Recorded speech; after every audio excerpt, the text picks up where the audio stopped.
Lordy. Why did they invent alarm clocks anyway?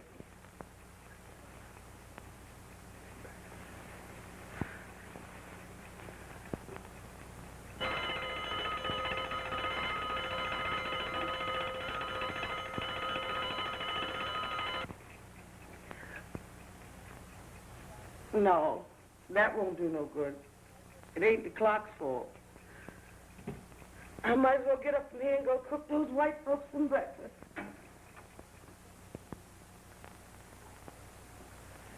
So it's you. Well, what's the matter, honey?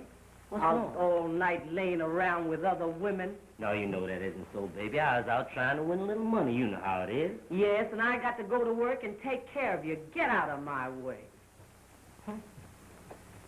Sure can't dope these dames out. I'll try it. I'm going to bed. I can't be worried about her.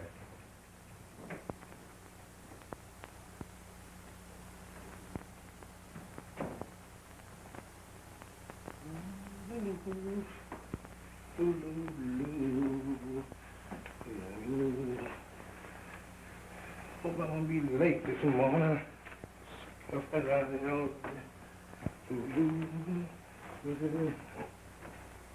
How does my sugar pie feel this morning? Baby's sick. Feel well at all. Oh, I'm so sorry. I'll call the doctor. No, Lem, don't. I'll be all right. I only have a headache. I'll take an aspirin. I'll be fine this afternoon. You go into the yards and take your run out. Now, baby, if you were sick, you know, I'll lay off because you was first and always, honey. But I don't want you to lay off, dear. You go and take your run out. I'll be all right. If I feel better this afternoon, I'll call up a friend and have them come drive me through the park. Well, that's the air ought to do you good, huh? But what friend? A girlfriend, of course, you silly. Jealous? But I like you that way. I know you're in love with me when you're jealous. Yeah, but I'd kill any man that just looked at you. Oh, dear, don't talk that way. Why, you wouldn't want me as much as you do If what? if somebody else didn't want me to. I want you to love me a lot, but I don't want you to even think about killing anybody about me. You know, murder is a terrible thing, Lem. Well, let them think about that when they go looking at you. You are mine. I'm putting up for you. I've furnished this home, bought you a car, jewelry, and clothes and everything your heart has desired. And you know that. But it's all for you and me. And I don't want to catch no handsome dude of a loafer hanging around here while I'm out. If I should come back here and catch one of them dudes in here, I would swing it.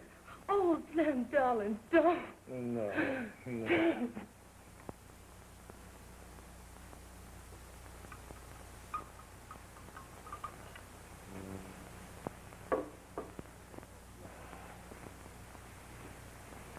Say, what's worrying you? My man. Oh, then forget it. Yes, but he threatens to kill anybody who looks at me. He's terribly jealous. Yeah, and strong, too. Powerful. Don't be afraid. He's gone. He won't be back for 3 days. Yeah, I know, but sometime to double back from the yard. Now, you ought to have him trained like I got my old lady. Yes? Sure, she never questions me. Wonderful. Sure, gives me all the money and never argues. I wish I had Lem that way. Yeah, now Thursday's her payday. And you ought to get a load of that suit she's having to tailor make up for me. Boy, oh boy. I'll be seeing it. And how? I'm taking you for a spin in the park this afternoon. Okay, how about a long one in the country? Okay by me.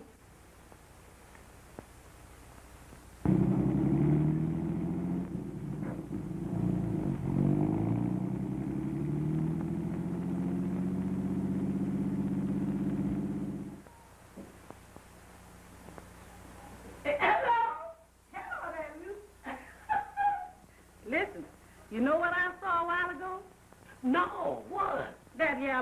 little Lim Jackson driving that no-count man of Mandy around town in that pretty car Lim done give him. Hush your mouth. It's the truth.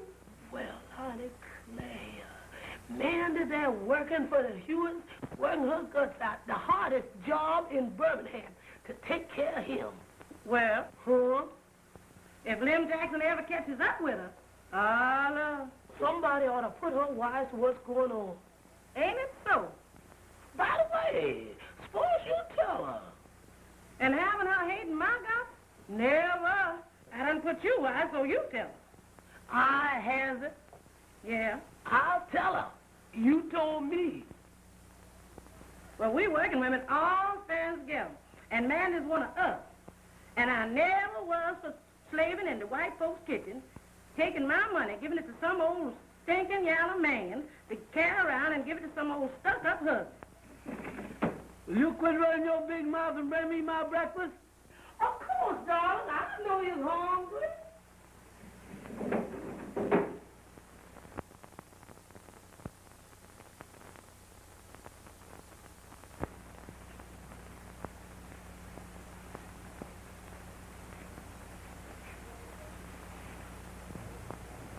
You sure does look nice, darling. Yeah, well, do you like it, honey? Oh, lovely. Well, here I am, all dressed up, and no dough. Why, people seeing me like this would expect me to, Oh, darling, of course, I wasn't going to let you go out broke.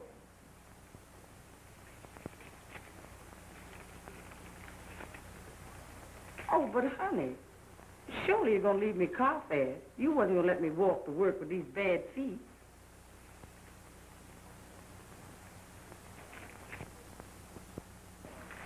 You do love me a little bit, don't you, honey? Of course I do, Mandy. But you ought not be so quick to go around here listening to folks who gossip. I mean these people who are so quick to tend to other folks' business. Now, you do care for me a little bit, don't you, honey? Well, of course I do, dear. But I don't know what you're talking about. Ain't nobody been talking to me. Well, listen, then you get just what I mean. I mean in case somebody, for instance, somebody should come and tell you that... That, Cornell, that what? Well, it's like this, Mandy. I ain't no loafer like some of these niggers want to say I am just 'cause I ain't on some coal-heaving job. I could be playing the piano down the Golden River Grill, but me and the manager just can't jive. But as I started to tell you, I'm a businessman, and the white folks know it, too. Of course, some of these Negroes think I'm too deep for them 'cause they can't understand me. But you understand me, don't you, honey? Of course I does, dear. Don't say I does. It sounds so dumb. Oh, I'm sorry. I won't again. I don't want you to be ashamed of me, darling. Well, then just listen to me and say words as I say them. I'm a businessman, and the white folks knows it. Why, just the other day, one of them comes up to me and makes a deal with me to demonstrate automobiles, and all I sell, I get a commission on. Oh, honey, you don't mean it. Sure. Oh, that's wonderful. I always knowed. My duty is to drive a new car around and show it to somebody, and ride them around in it. Now, if somebody comes telling you that they seen me driving a pretty woman, or women, around, you'll understand, get me? Yes, but you won't get to liking these women and forget poor... No, I won't forget poor Mandy. Why, I can't afford it. That is, I mean, well, I'll always care for you, Mandy. There'll always be a warm spot in my heart for you. Why, you're so good until oh, well, let's just forget about it. Now, you just believe in me first, last, and always. Understand, honey? Well, got to be going now. I got a big deal on tonight. Bye-bye, baby.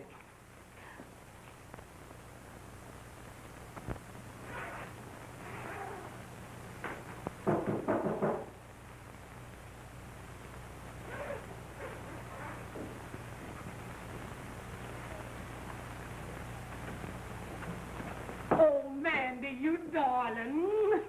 You must excuse me for running in on you like this. But Mandy, I have to see you. Oh, yeah? Well, come in. Yes. It's about my man, I guess. How'd you know? He told me. No. Yes. He tells me everything. Says which? You see, he's a big businessman. The white folks done hired him to sell and demonstrate cars. No, well, I declare. I was afraid I'm too deep for you, Liza. You see, Cornell is an automobile salesman. And his duty is to sell and demonstrate cars. So that's the reason why you might see him riding pretty women around town. You don't say so. That's funny. What's funny, Liza? Your man and Lem Jackson's gal, and he wasn't riding her around. She was riding him around, and it wasn't no white folks' car that was riding around in neither. It was Lem Jackson's car, the car he gave her last spring. Oh, you poor darling. That man's just jiving you, just like they always jive us. It's a lie. And I won't listen to you, Liza Freeman. You just jealous, that's all. My man's a big businessman while yours is a loafer. You just jealous and I won't listen to you. You're right about my man, Mandy. He's a loafer, too, just like the most of them. But we women got to have a man. And as long as he's only no count, you can put up with that. But when they take your money and start riding and flying around here with a high yellow huggy like that, Louis, then we ought to know about it. And that's what your man is doing, and he is doing it right now.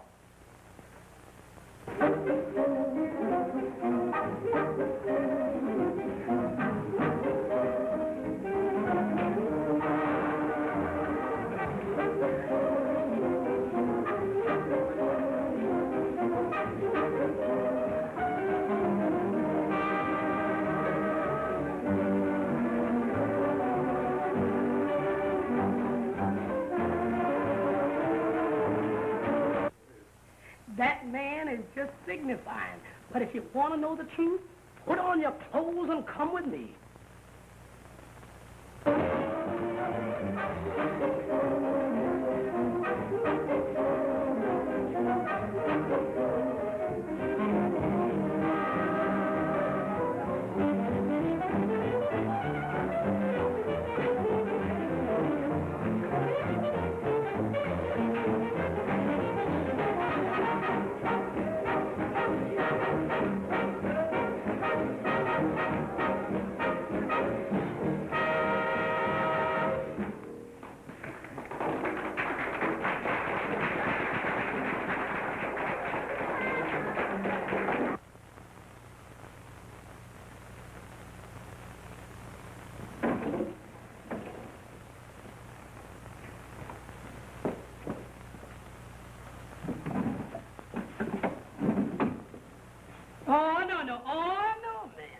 You're going to get us all in jail. No, child.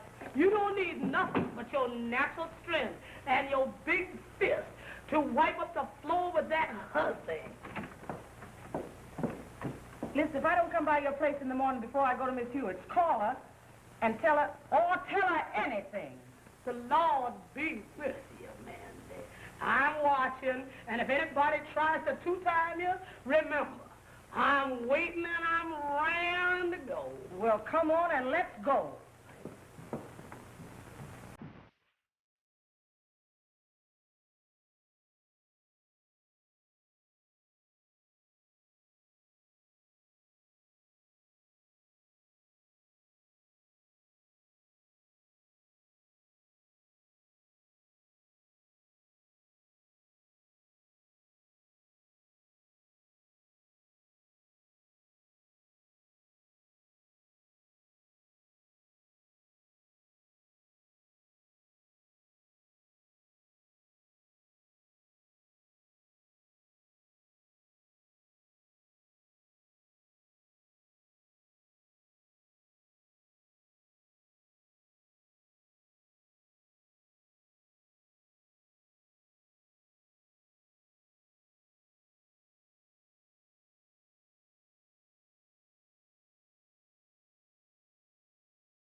No. I'm asking you like a lady. Please step outside. It won't take long. No, I won't go. Now, look at here, Mandy. Let me tell you something. I just... Listen,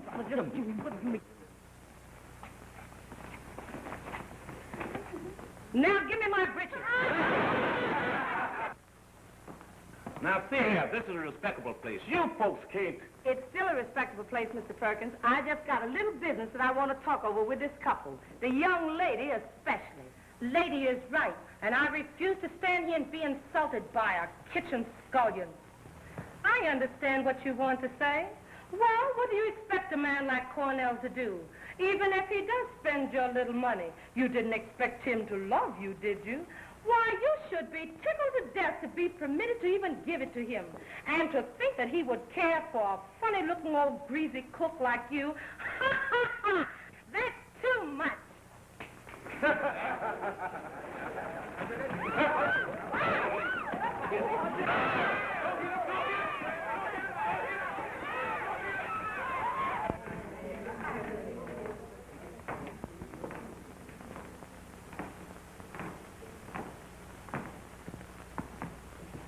Now we're going to take Slow Kid's number.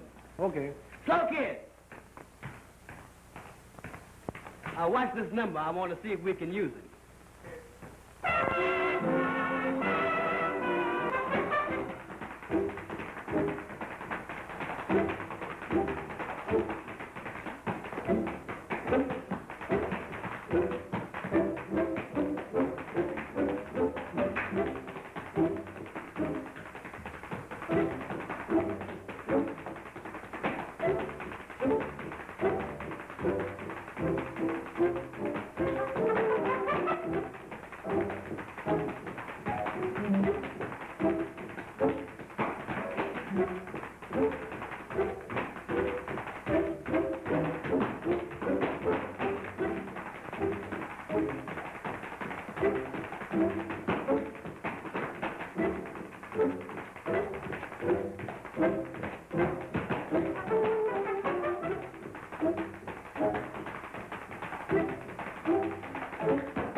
Quiet, everybody. This is Mr. Gregory. He's the man behind the show. He's got his money in the show, and he wants to tell you a few words concerning the plans of the show. Mr. Gregory. All right, folks, gather around. Hear what little I have to say.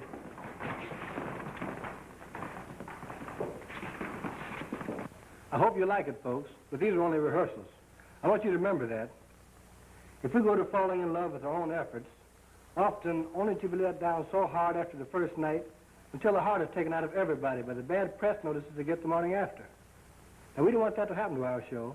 You know and I know that while a colored show may be and is supposed to stay within a certain prescribed scope, we must, if we hope to get anywhere, deliver something within that scope that the public will like and come to see.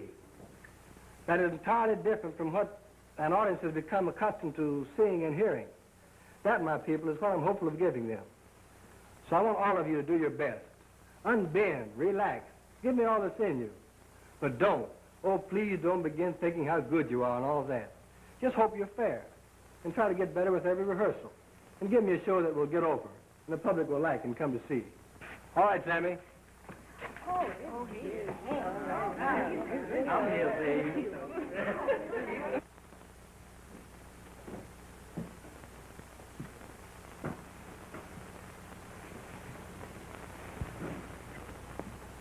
What about a wardrobe, Mistress Boss? It's time we begin to fit these people we are going to keep. I agree with you, Sammy. And Miss Powell has promised to bring in someone she has selected. Where's Miss Powell, anyhow? Right here, Mr. Gregory. Good morning, gentlemen. I was down on the stage when you came in. I've been down there since the first one arrived. Isn't that the kind of girl we need? That a girl, Lena. Among other things, I wanted to see how our leads were reporting. On time, or the usual late check. They seem to be coming in on time, aren't they? Most of them, anyhow. Oh, but one. And she's been late every morning. Hadn't arrived when we left. Who is that? Cora Smith. Really? Sammy should know. She ain't been on time since rehearsal started. And when Big Jones arrived with that big yellow car, she seems to always arrive in a bad mood. Swears and raised particular Cain until she goes to her dressing room and sleeps it off. She wouldn't go to bed before sunup, and up 3 or 4 hours if she was to be shot at sunrise. I'm sorry to hear that. She's really a good performer. While not the leading woman, is a hub on which the show must depend. I hope you haven't quarreled with her. Say, boss, I ain't fussing with no woman, especially this one. I'm leaving that to you. But I'm telling you now, that Cora Smith is an ornery woman and a mischief maker in the bargain. And I don't care how good she is. And I'm sorry she means so much to the show. She's going to cause plenty of trouble doing rehearsal. And if you want my opinion, after the show opens, too. If it opens. You mustn't take it seriously, Sammy. Remember only that she's a good performer when she's... Sober. Oh, does she drink, too? Is what he says true? Drinks like a fish. He's late at every rehearsal and raises old Ned and holds it up when she does arrive. He gets everybody nervous and upset and sends them all home late at night when they could be leaving here around 6 or 7 o'clock at the latest. Well, don't you see who's here? Give me an eye. Listen, that's her now. She's just arriving. Okay, boss. I'll see what I can do with her. Miss Smith, you're late. Why do you get you so late? Why, you little sawed-off runt. Don't you dare try to bawl me out about being late. Don't you know that I'm Cora Smith, and I was late when I sang for the King and Queen of England. And anybody, you, Ted, Gregory, anybody else, can't tell me what to do when I get here. But, Miss Smith, can't you see I'm only asking you to get here on time so we can... Shut up, you spook. I get here when I get good and ready. But, Miss Smith, can't you appreciate that there are others in the cast who would like to get home at 6 instead of at midnight? What do I care what time you buzzards get home? And you yellow hussies, if you don't like the way I does, you know what you can do. And if I catch anybody laughing or kidding at me, I'll wipe up the floor with you, and I don't mean maybe. A little short, sawed-off runt like you trying to tell me where to hit it, and I've a notion to...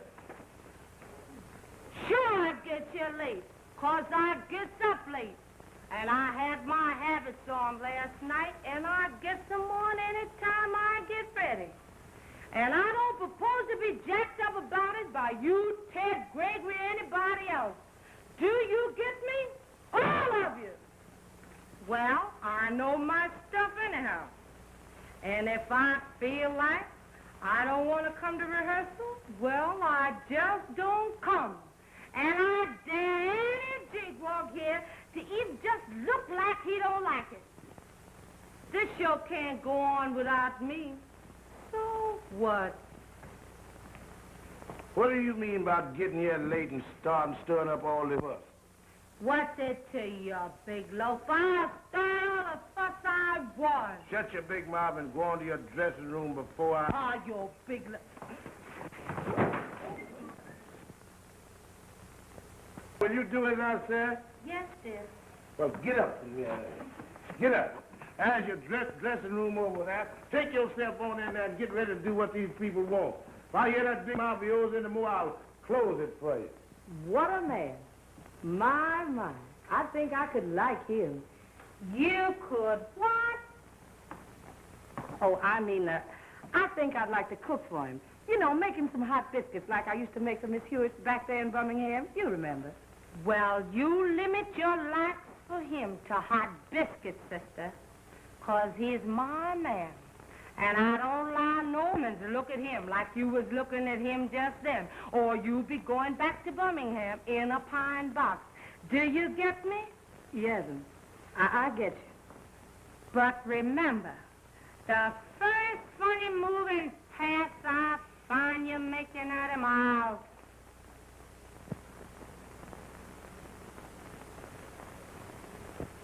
Smarty, if she runs into me, I'll send her further than he just sent her. My name's Mandy Jenkins, and I can whip any hussy that stands on 2 feet. I'm sorry Cora's been holding up your rehearsal. Starting the first. See, I didn't know it. But any time she gets here early or late and starts a ruckus, just send for me. See, I own the Autumn Leaf Social Club, and I like to see my race get along, but you know, as someone with a head full of that stale liquor, you understand, see, is always ready to start a ruckus. Now, any time that she comes here and starts to perform, just send for me. Now, I'll straighten that chick out. There. Why, man? That lady told me you called up last night. I could hardly wait to see you. Gee, you look good. My. I'm so glad you think so. You know, I've been intending to get in touch with you ever since I heard you were here in New York. But honestly, I've been so busy. Well, you sure does look fine, child. New York certainly does agree with you. You know, everybody up on the Highlands sure does miss you riding that baby buggy up and down the avenue. Come on, we'll go in the office and talk it over. How'd you leave everybody, Mandy? I left quite a while before you did. Oh, just fine, honey. And you see, I knowed you was up here and what you was doing because I met your mammy at a chitlin supper down in Alley C. And she told me all about you. Really? Yes, she told me how you'd gone through school and graduated from college, and now you knows everything. Oh, no, Mandy. Not everything. Just a few things. Well, most everything. She says how you was a stenographer and worked in an office. And what did you do, honey? Run one of them typewriters? Ticket. Like a white girl? Huh? Oh, but there are plenty of colored girls operating typewriters now, Mandy. Sure enough. Oh, yes. Does you work for white folks, honey, or colored? A colored man, the producer of this show. That's great, and I'm sure glad to see our folks getting on. He ain't stuck up, is he, honey? Oh, by no means. He's a fine young man. And young, too. That's right. I just remember your mammy telling me something about him. Well, I'll take you over and introduce you to him. Come with me. Sure. Oh, I forgot to tell you. You know your mammy's done moved out of Alley C since you left. Oh, yes, she wrote me. A better house in Alley G. That's fine.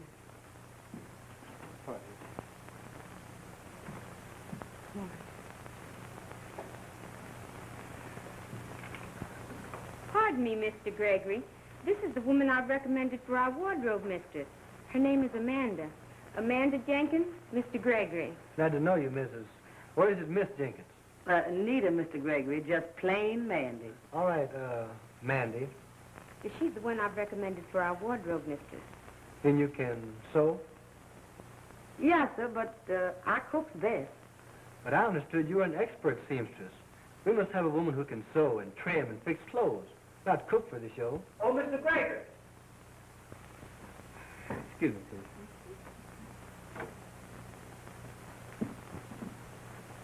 Why don't you stop talking about cooking? He wants a seamstress. That's what a wardrobe mistress must be. Sure now? Of course. You can sew, can't you? Sure. That is a little. Why don't you tell him so?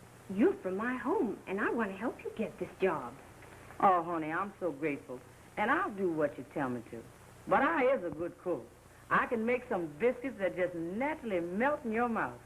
And you have to be a good cook to stay out there at Miss Hewitt's. And yes, sir, and I... Here comes Mr. Gregory back. Now, remember, don't say anything more about cooking. Tell him you can sew. Sure. Now, as I was saying, we must have a woman who has specialized in dressmaking, fitting, and designing to prepare the costumes for our show. Now, you don't seem to answer our... Oh, but Mandy can do all that, Mr. Gregory. Why, she used to sew for the best white people in Birmingham.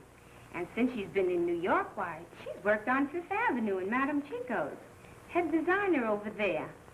Oh, she can trim and design, and she does it quickly, too.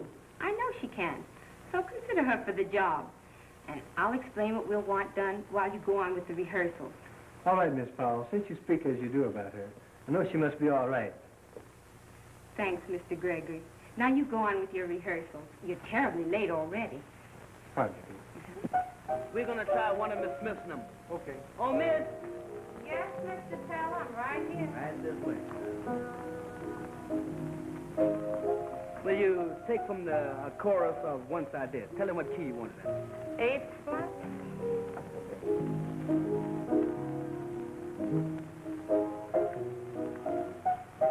Once I did, but now I love no more. I'll tell you just why.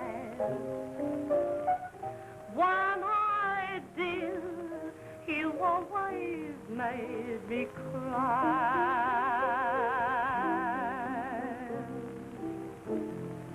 You take on all the sunshine and left me rain. Each night I pray the sun would shine for me again.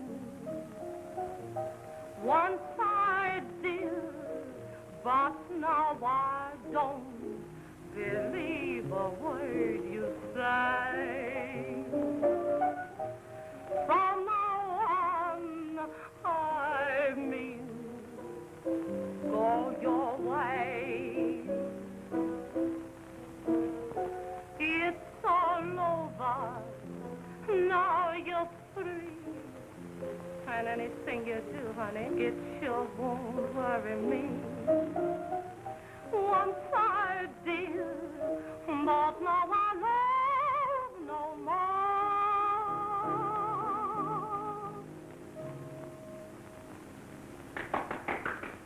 Lordy, honey, your mammy didn't tell me everything about you.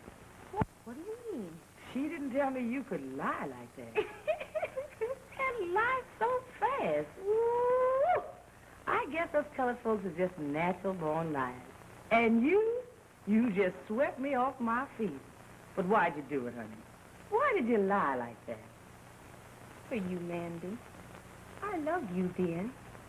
Why, how could I ever forget all you did for me back there in Birmingham?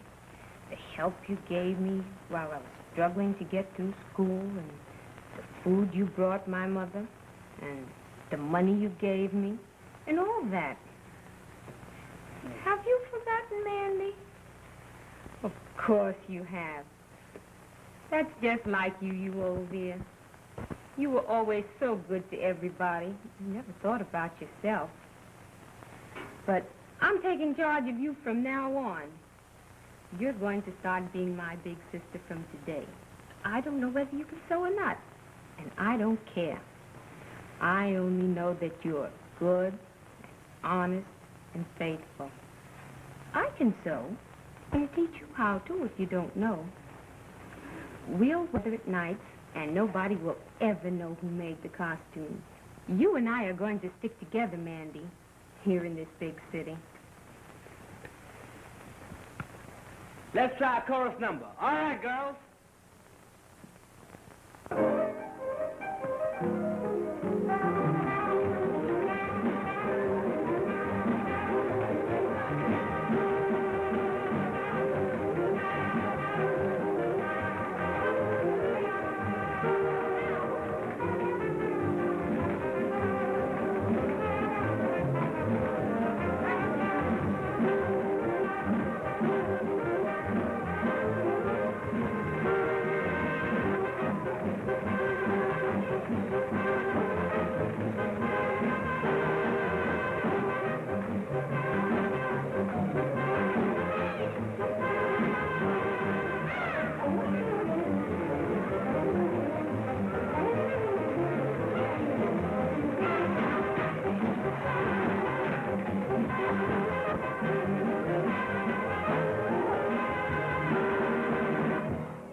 Now, you get a Draymond and move your things right out of that stuffy little old room.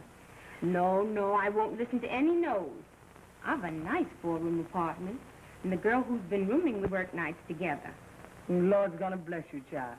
I don't know why you're so good to poor old crazy Mandy, but... Oh, you're not poor and old, and you're not crazy. You're just good. But some people misunderstand you, that's all. Mr. Gregory's coming. Hurry now before I have to lie some more. And I don't want to lie anymore to him.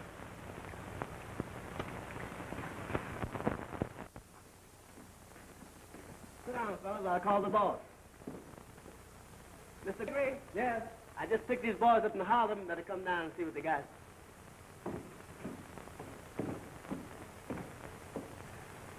Well, let's see what you can do. All right, take it down, Harry. I got rhythm, boy. Say, I got rhythm, boy. You got rhythm, boy. Ask anything more. Say, here is some advice to you. Anytime you're feeling blue, just do like I do. And dance, dance, dance. Now, don't, now, say, I don't want no romance. They cry, da-da-da, cry, da-da-da. I'd much rather dance, yeah, if it's rhythm you're looking for. Get your eyes right on the ball. Now, come on, Levi, and beat it out and swing it. Hey, oh, swing it. Yeah, swing it on out for me, I say. Swing it on out, yeah.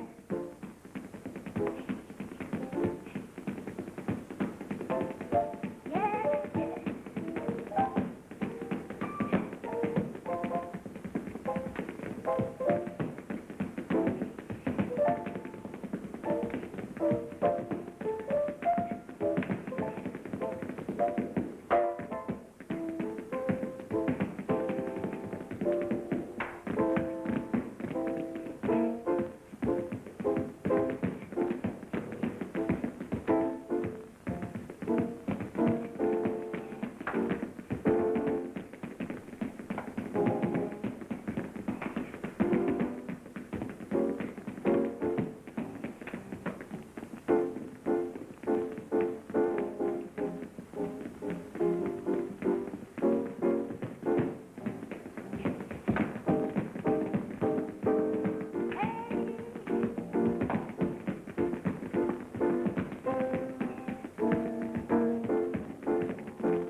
What else can you do? Well, these things are never called country boy at heart. Well, let's hear it. I'm sorry, but we haven't got the music here today. If we could have it for you tomorrow. Okay, I'll see you tomorrow then. All right, thanks. Come on, Taylor. Okay, Mr. Gregory. When I dressed him up and give him my money, I was so mad when Liza told me what he was doing that I just naturally lost my head and got in a car and went out to that roadhouse and just wiped up the floor with that hussy. Shame on you. Huh? Shame on you for fighting. For fighting at all. You shouldn't be so common. Says which? Don't you know it's not dignified or becoming for a lady to go around fighting? Oh, of course it ain't, honey. I never did before. But when I see them with their heads together, a browsing and a cooing, and their eyes closed like they were so much in love with each other, I just went crazy and crazy. Him all dressed up in the suits I bought him with my money in his pocket. Then she turns around and calls me a funny-looking greasy cook. Child, you'd have fought too if you felt like I did. Of course, I was mostly over it by now. But you know, it's funny. Sometimes I find myself thinking about him now and wondering what he's doing and who's taking care of him and giving him their money. Terrible. Says which? Why, giving a man your money. What manner of a man is it that would accept money from a woman? All manners of men in Birmingham, honey. Oh, no, Mandy, not all. You've just been going with the wrong kind. I guess you're right. But them's the only kind whatever pays any attention to poor me. Now, you mustn't see things that way at all, Mandy. No real man would ever think of such a thing. If he really cared for you, he'd rather give you some of his money. Sure enough? Of course. And that's the kind you're going with from now on. Sure enough. You know, I'd like to have a good man, honey. Well, you just be patient. You'll meet him someday. Who knows? He may be waiting for you now, just around the corner. Sure enough. What corner, honey? Mr. Gregory. I invited him to dinner to eat some hot biscuits. Lordy, and I ain't even put the things in the oven yet.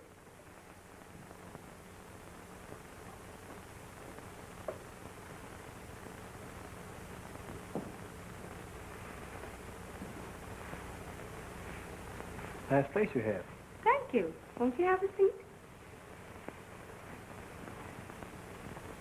Now make yourself right at home while I go help Mandy with the dinner. Would you like to listen to the radio? I'd rather listen to you, Lena. Why, Mr. Gregory, what do you mean? Why can't you call me Ted? I'm a young man. And don't you understand, Lena? Haven't you been able to see that I love you, dear? Oh, Ted, I'd hoped so, but didn't dare think you did. And do you love me a little too, Lena?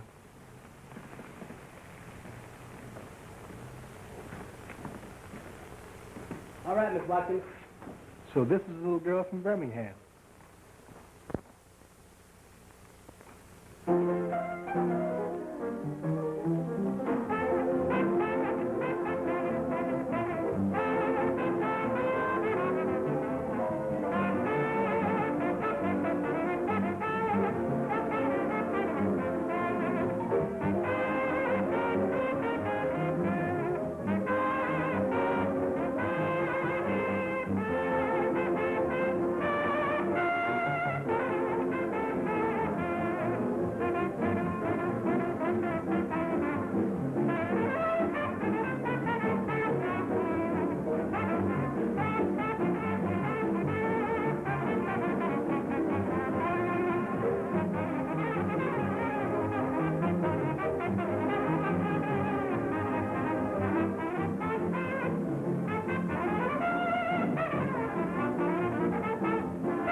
There's a little girl just came in from Los Angeles. They tell me she's very good. Let's see what she can do. Bring her on. All right, Miss Harris.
Excuse me.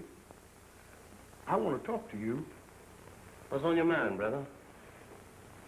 I want to get on relief. Yeah? How long you been here? That's where our conversation has got to be confidential. I was listening. Just give me one more little drink, and I gotta go. I'm late for rehearsal now. And if that man of mine finds it out, he'll break my jaw. That's just what he'll do. I just got in town last week. I know you're supposed to have been here 2 years, but they told me to see you. Well, they sent you the right man, all right, 'cause I knows the ropes. That's what they told me, and everything is confidential. And I knows how to keep my mouth shut. You better. If I get you on a relief and you just got here in 2 weeks.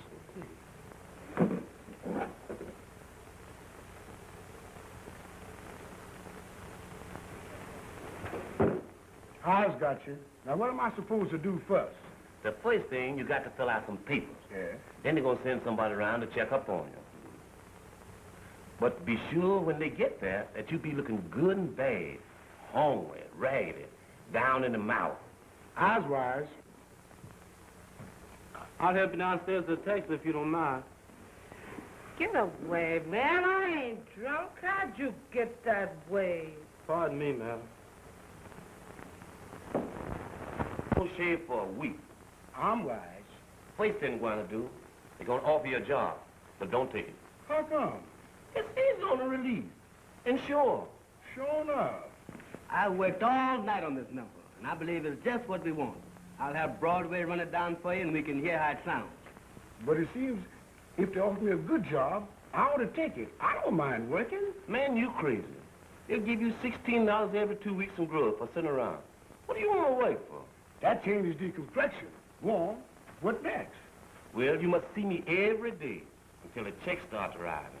Then I'll be seeing you. Cora Smith ain't showed up yet, and we're ready to start. That woman sure is a pain in the neck. I stand there squawking to get on the phone and call her. She was holding her up. Never mind, Sam. Here comes Miss Powell. I'll have her to call her. You go backstage and see that numbers appear in routine, and no time is lost between exits and entrances. Hello, Miss Powell. Hello. I've just been informed that Miss Smith has not arrived yet. Of all times anybody should be late, this is most exasperating. I know. Well, I'll get on the phone and see what I can find out. Meanwhile, she's not due on for 40 minutes, so go ahead with the opening. She ought to be here by the time you get to her. I hope so, anyhow. I wanted you here to check up on things. I understand, dear, Mr. Gregory, but there'll be another rehearsal tomorrow. We've got everybody dressed and ready back there. So go ahead with the opening before they begin to get restless. We're ready. What do you say? Let her go.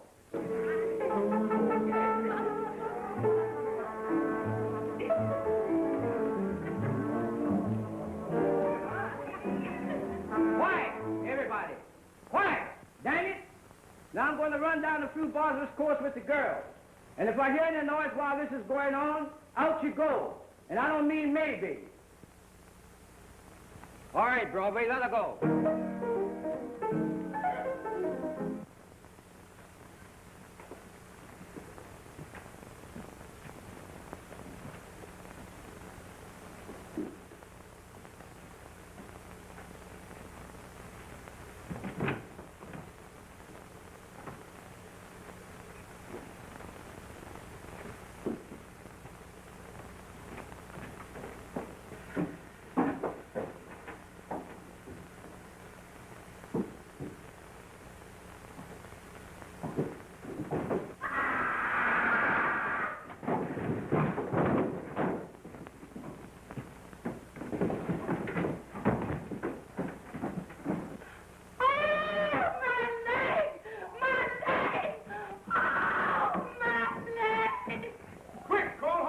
I bet she's broken her leg. All right, fellas, take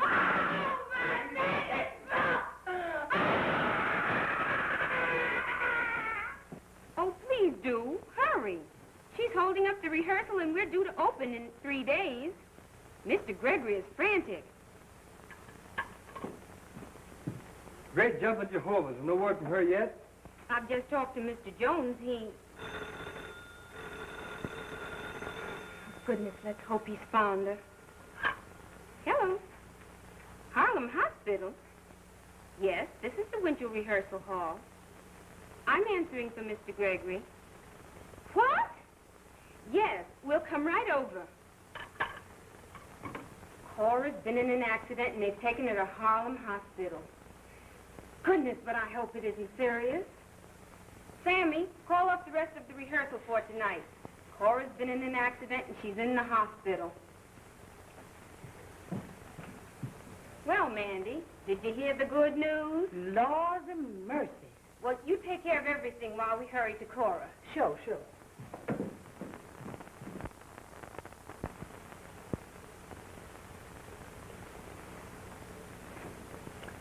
Well, it looks like we're blown up. There's a hole in the battleship and we're sinking. This show can't get to first base without a blues singer and a mammy lead. They look for it in this type of show. And Cora Smith is the best one in the whole Negro race. You're right. Oh, isn't it terrible? Just as we were about to get started, too. I'll hear it now from all sides. They said I couldn't do it.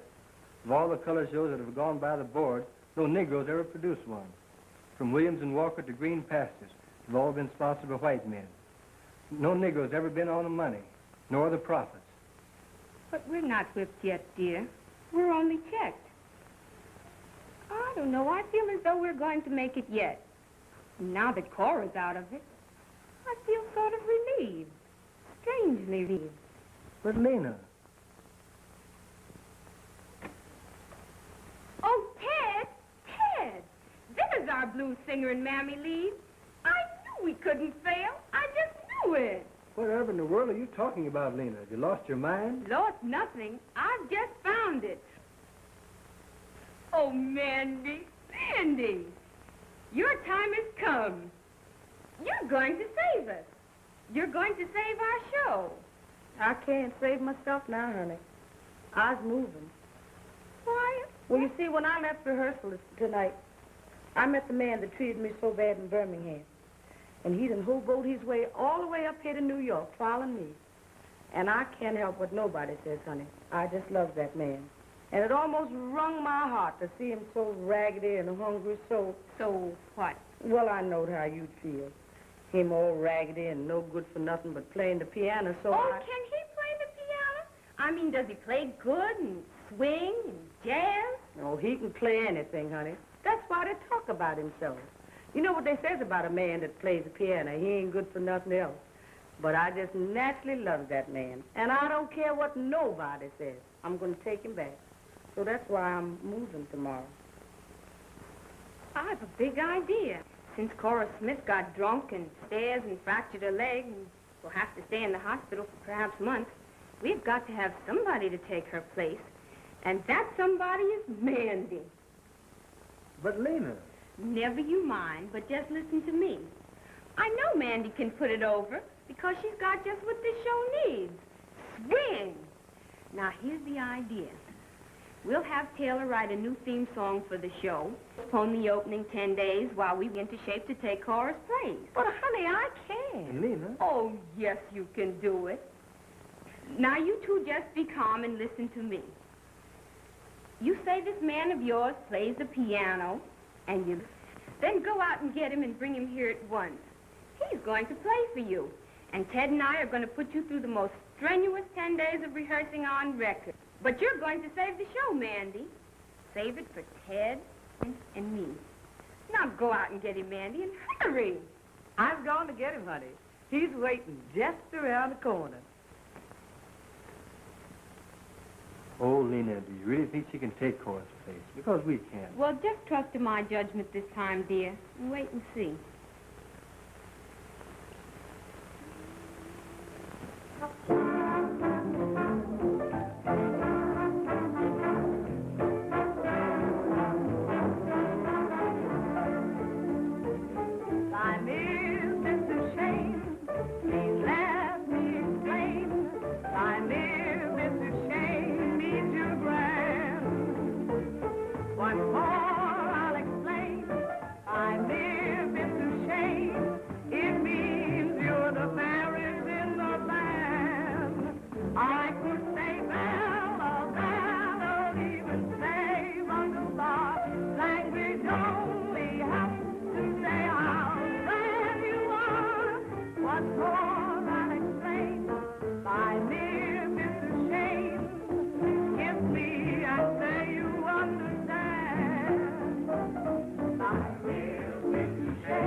You don't need to go trekking off to Atlantic City to open. I'll put a show on in my theater as it is. Mr. Brackett. Now, I know just what you're going to say, but let me do the talking this time. Now, you've worked hard. All producers do that. Now, you've got a fair show. But with one exception in your show that you're all afraid of. With the possible exception of Miss Powell here. It's just another colored show. It'll last about as long on Broadway as the average one that's been brought down from Harlem has been lasting. But you've got in this show one spot that is a constellation. And that one spot is the new woman you just rushed in at the last minute, Mandy Jenkins. She is the most original and versatile person I've ever seen. With her on a long-term contract, you've got the biggest colored possibility since Williams and Walker. And it's because of her and the spot she is in this show that I am ready and willing to open on Broadway without even an out-of-town tryout. And to show you how much I think of it, I am ready and willing to assume all financial obligations of the show from now on and lay in your hands a check for $10,000 advance on your share. And the check can be certified. I'll use the 50 square feet over the top of my theater for the biggest electric sign on Broadway. My only stipulation is that the name of the show be changed to Mandy Jenkins in I Love That Man.